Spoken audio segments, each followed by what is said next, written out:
বুকে ধরে যত ফুল ফোটালাম, সে ফুলের কাটা ছাড়া কি পেলাম। ভাগ্যের পরিহাসেরই নাম।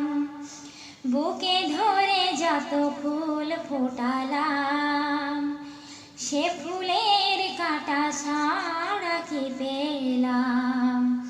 ভাগ্যের পরিহাসেরই নাম।